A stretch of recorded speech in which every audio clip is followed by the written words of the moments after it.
Hi, ladies and gentlemen, welcome to the GG Report. We're glad that you are tuned in once again for today's episode. We welcome you to join us on a very, very important conversation today. Now, as you all know, the GG Report is a platform where we engage in big, bold ideas and honest conversations on a broad range of issues and subjects, financial, economic, social, political, and across a number of ideas. And so today, we welcome you to the show. Now, I have a very exciting subject for us to discuss today, and I have a very special guest with me on the show, Dr. David Kabata. Welcome to the show. Pleasure. Thank you very much for inviting me to your show. Very good. Excellent. Now, I'm going to introduce Dr. Kabata to us, and then after that, we're going to go straight into the discussion. So first of all, let me introduce Dr. Kabata. Dr. Kabata is an entrepreneur. He's a consultant. He's a practitioner of business. And Dr. Kabata is actually a PhD holder in entrepreneurship. And today we're going to be discussing entrepreneurship, both the aspect of theory and practice. We want to really understand the relationship between theory and practice, because I think there has been a lot of, when people think about entrepreneurship, there's those who theorize about entrepreneurship and those who practice entrepreneurship. And we want to see how that connects. And Dr. Kabata is the best person to talk to us about that. He has achieved the highest qualification in that particular field.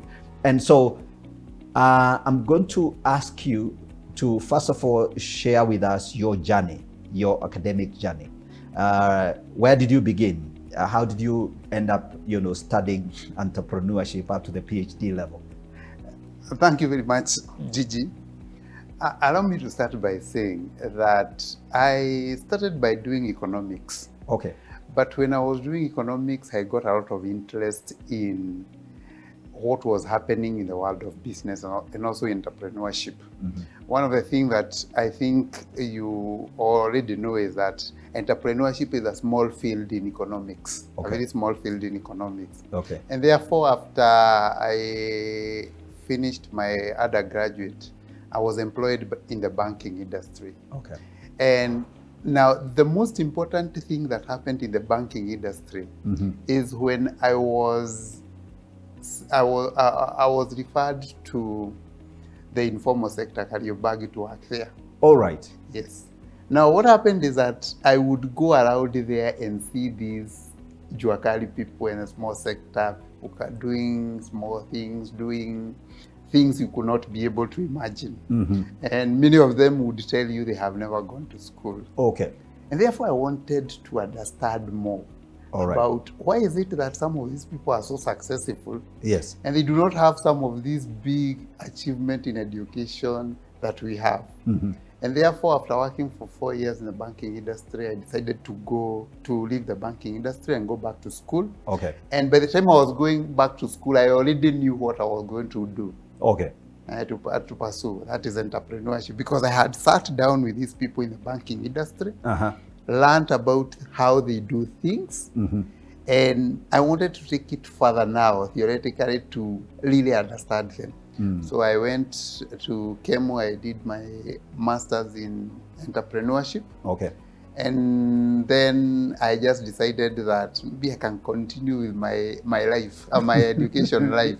Yes. Remember, I left the banking industry and did not look for any other job. Okay. I just went straight to books again. Okay. So I went to Kemadi University, I did a PhD. Mm-hmm. And by the age of 38, I was a PhD holder. All right. That's a huge achievement. At the age of 38, graduating with a PhD in entrepreneurship. Mm-hmm. I think you're on the, if you look at the average age at which people achieve a PhD, you're on the lower end in terms of age distribution, of if you assume a normal distribution. And I guess I'll probably be on the higher end. The average age is obviously, most people achieve their PhD way later in life. Yes. Very good. So I think you've described something very interesting, and this is what I want us to unravel, because we want to show how there is the relationship between theory and practice. And I think you had a very, very good exposure when you started dealing with these guys from Kariobangi who were now coming to the bank to borrow money to enhance their businesses. So right from there, you actually saw practitioners who wanted to engage the bank, and so that then they can be able to take forward their enterprise. Okay, so first of all, let's break down this idea of entrepreneurship. What is and what is not entrepreneurship? Gigi, for me, entrepreneurship is about value addition. Okay. Entrepreneurship is about solving people's problem. Okay. And I think that is where we go wrong in this country. Yes. Because we do not train our young people how to solve problem. Okay. How to be critical thinkers. Yes. People who can be able to criticize things. Yes. They look at this camera and start thinking about how can it be able to work without somebody. Yes. That is what we call critical thinking. Yes. Creativity. Yes. How can our people be more creative, that they look at things and start thinking about how they can be made better? Yes. That is what we mean by entrepreneurship. Therefore, anything that does not add value Yes. to me or to you Yes. is not entrepreneurship. And actually, that is why I have a problem with our young people. Mm-hmm. When they develop aeroplanes. Yes. And the media Yes. brings them as innovation. For me, that is not innovation. Okay. Because for innovation, it has to create value for people. Are people going to really? Are people willing to buy that aeroplane when you create it? Mm-hmm. Because for me, entrepreneurship is about you create value, Yes. you deliver that value to the customer, Yes. and you make money from that value. It is as simple as that. No, I think you've raised something very, very profound. Yes. The idea that, we kind of like, there is this feeling that, in Africa, we're not really doing great things. Look at the West, they did the airplanes, they did the cars, and here we are in Kenya, we have hardly produced one car and all that. And so we kind of feel like we are losing the game. But you're saying something very important, that it is one thing to develop a car, and we'll come to a car. There's a car that has been developed. It's one thing to develop a car, but it's another thing for that whole venture to really make sense. So why reinvent the wheel and pretend to be solving a problem and be very grand about it, while really you're not solving any problem in particular? That's what you're saying. Yes, yes. Actually, that is my main definition of entrepreneurship. Yes. You must be solving a problem for people. Because, you see, you cannot just develop a product or a service Yes. for yourself. Yes. You are developing it for other people. Exactly. And therefore, people don't buy products. Yes. People don't buy services. Yes. People buy value. People buy value. Yes. What value am I getting from this shirt? Yes. The day this shirt will lose value, Yes. I'll throw it away. Okay. Yes. Yes. So if we have to make our people entrepreneurs, Yes. we have to train them how to create value. And when you talk about, the problem is that when you talk about value, Yeah. people think big things. Yes. Look at this place. Ambience alone is value. Yes. The way it is painted, the way it looks, that is value. Yes. When you bring the products near to the customer, that is value. I'll give Yes. you an example of hawkers. Yes. You see, I keep telling people that every business has a business model. But when we people in academia talk about business model, people think that we are talking jargons. We are not talking jargons. I'll give you an example of a hawker. Yes. You want tomatoes. Yes. But you don't want to go to Marikiti because of insecurity, because of dirt, and all Yes. these other things. Yes. So the hawker knows that you want what? Tomatoes. You want some nice, decent looking tomatoes, and you are in a hurry and you're going home. Yes. Exactly. So he brings the tomatoes at Tomboya. Yes. Is he not creating value for you?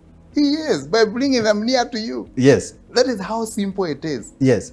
to create value. So when you talk about creating value, you're not talking about big things. Look at M-Pesa. Convenience of sending money. That is value. Yes. So can our people learn how to create value and understand what is value? Exactly. The reason why I'm wearing this shirt is because I want to look smart. That is value. Yes. The minute I realize I'm not looking smart, I throw it away because it is not giving me any value. Exactly. So how can our people know how to create value? Because when they know how to create value for the customer, then what is going to happen is that they are going to make money. Because of what you need to do is to deliver the value to the customer, and they pay for it because it's something they are looking for. Absolutely. Absolutely. Wow.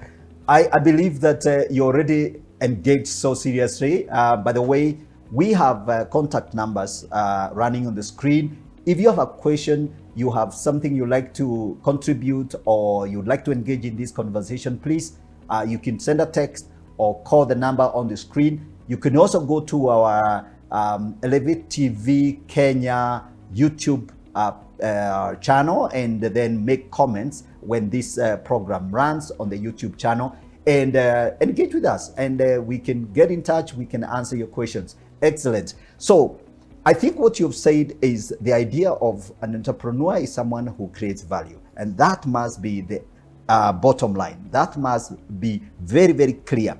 And so anyone who is not creating value really is missing in the conversation, in the entrepreneurial game. All right, so now, of course, for one to create value, there are certain maybe ingredients, key ingredients, for one to become successful at that creating value. Can you talk to us about what you believe are the key ingredients for success for an entrepreneur? Because I think that has been missing in the conversation. One of the things that if you want to be an entrepreneur, you have to be somebody who is very keen. Yes. Look at the challenges, the small challenges that the people have. Yes. I'll give you an example. When the Lipa na M-Pesa came into the market, yes, the regulations that were there were so stringent that it could not have been used by the small businesses. Because one of the things that you needed to do is to have a registered business. Okay. But most of the small businesses are not registered. Yes. So guys saw an opportunity there. They were very keen to look at that product. Yes. They saw an opportunity there that how can we help the organization that is the owner of this product to also loop in these people who are not registered. The informal sector. Yes. They saw an opportunity there. So you must be very keen. Now they went and told the owner of the product that we have these small organizations in our database that are not registered, but they can come into Lipa na M-Pesa using our name. And that is how all these small merchants have come into the market. You must be very keen in what is happening in the market. Okay. Second, you must be somebody who can be able to empathize with the people. And that is another big problem with majority of the people who want to go to the business. Put yourself in people's shoe. You are solving people's problem. You are not solving animals' problem. Empathize. You must have, you must be able to immerse yourself into somebody's problem. So if, for example, it is a food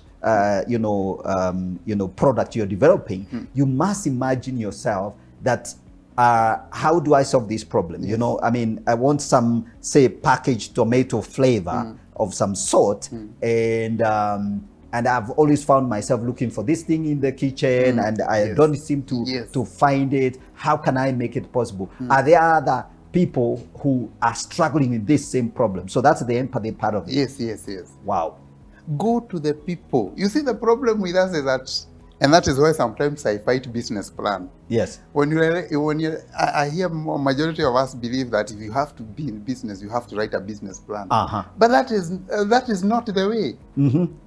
A business plan is an implementation document, unless you want to implement something that you have not tested. Yes.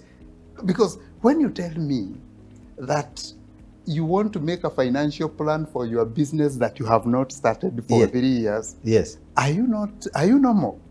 You are not normal. You are not normal. Let us be sincere. Actually, by the way, let's talk about this business plan thing, because a lot of entrepreneurs are stuck with this business plan thing. Because we hear this all the time. You need a business plan. You need to plan where you're going. It's something that is just churned out. And most entrepreneurs buy this idea that you have to have a business plan. But now you're saying no, you don't start with a business plan. You don't start with a business plan. You start with a business model. The Uh-huh. one that I've talked about over Hoka. Yes. A small model, a one-page model for yourself. Yes. I'll give you an example. There is a kiosk owner Yes. we had a chat with, and I asked her a simple question. What really motivated you to start this kiosk? Yes. And I thought that she did not know what she was doing. She's already an old lady. You know what she told me, Gigi? Yes. The answer was very funny. She told me that the reason as to why I have this kiosk here is to serve those people who have forgotten something in the supermarket, like salt, Yes. like toilet paper, Yes. like a matchstick. How many times do you go to the toilet paper, to the Supermarket. You buy everything, but you forget salt. Yes. Are you going to go back to the supermarket to get salt? No. The business model is already there. You can see it. So this woman gave you a PhD quality answer. Yes. She describes her business model, what they call elevator pitch. You hear this, some of these fancy concepts, being padded around in conferences, entrepreneurship conference, elevator pitch. But here is an average educated woman. Actually, let's not even talk about her education, because it's not an issue. But you asked her a straightforward question, why? And she was able to give you a classic MBA business model answer. Yes. And that is why I'm saying, yes, if you don't have a business model, a simple one, yes, how am I going to create value for the customer? Yes. How am I going to deliver that value to the customer? Yes. And how am I going to make money? Those three things. Yes. You are not in business, you are wasting time. Exactly. So instead of developing a business plan, yes, develop that. Ask yourself a simple question. Yes. Those three questions. What problem am I solving? What problem am I solving? And for who? And for who? And how am I going to get there? And who should care? Yes. So this business of telling people to write business plan, and I think in your show you should tell people, especially the ones who are writing business plan, they are wasting time. Get into the develop a business model, get into the market, know whether your model is working. If it is working, yes, continue, then write the business plan later when you are implementing the model, not starting with it. Yes. So I think those are some of the challenges that we have, especially in our academic arena, especially when we teach our young people some of those courses. And I'll give you an example. I'll give you an example that I also teach business plan in the university. Yes. But I keep telling students that I'm wasting your time. Yeah, you don't make those kind of confessions in class. I do. So you just keep teaching on your day, and let them do the business plans. I do. Anyway, but you're honest. Yes, I do. But I do because after I have finished teaching them business plan, yes, I teach them how to develop a business model. Yes. And every time I have taught students how to develop a business model, yes, they all ask me in unison, yes, Mwalim, why did you waste our time teaching us the business plan? Oh my God. Yes. That's really amazing. That's really amazing. So viewers, as you follow through this conversation, I believe that your eyes are lighting up, and you're saying, man, we want to hear more. So I want to ask Dr. Kabata to comment on, of course, the scenario we are having now. We've been dealing with one of the most monstrous situation, the COVID-19 problem, and which impacted a lot of small businesses. And I know we haven't finished with the list of the skill sets that are needed for you to succeed. We have done 2, but we'll come back to that. But let's link that with this COVID. So, and maybe perhaps that can also produce an extra set of success keys to success. What did you observe in terms of the impact, both negative and positive, of the situation we are going through? I always tell people, what COVID did Yes. is that it disrupted our business model. I go back to the business model. How do you create value? It was disrupted. Yes. How do you deliver the value? Maybe that is what was disrupted. And that is why you're not making money. So one of the things that you need to understand as a small business owner is what part of your business model was disrupted. Exactly. Was it value creation? Because you see, how did COVID disrupt the value creation? Yes. It disrupted the value creation through social distancing. Yes. Instead of having 10 employees in your organization, you are supposed to have 2 employees in your organization. Yes. So what they could have produced, the 10 one, they could not have produced, the 2 cannot be able to produce. And therefore, your production capability or capacity went low. So that is the value creation. If it was not the value creation, it's the delivery system. How to get to the customer. Okay. And all this brings in a situation where now you cannot be able to make money because you are not either creating value or you are not delivering the value. Okay. So the small business need to do one thing. Yes. One is to identify where the problem is in their value chain system. Yes. Second, the COVID-19 has taught us very important lessons, and I like it actually. Yes. One is that we can be, it does not matter, any business can be disrupted in this world. Yes. However big it is, and therefore, as a business owner, the first question that you need to ask yourself, if ABC happened, how do I change? Very good. I've been telling them, actually I've been telling most of these people who are the owners of the small business, one lesson that you people have learned is that any online, any offline system of delivery of systems, delivery of products you have should be also be online. Okay, that's a very important point. Anyone who has a business model which is dependent on offline delivery should also have an online delivery aspect of that business, so that then if the offline is disrupted, like COVID, lockdown, no movement, you can still be able to deliver value to your customers online. Very, very important. That is the first thing that COVID has taught us. COVID has also taught us how to change direction. Wow. And that is what we call pivoting. We are calling pivoting. Yes. For those of you who have used the seesaw, you know we pivot. You go up, and then when you reach the highest point, you go down, the other one comes up. That is the pivot that I'm talking about. When do you change the direction? I mean, all the kids, anyone who grew up in the village or wherever, in school or primary, know how to play that game. Where one kid sits on the other side and another kid on this side, there is a log in between, and you play the seesaw. So that's the pivot. The pivot is that place.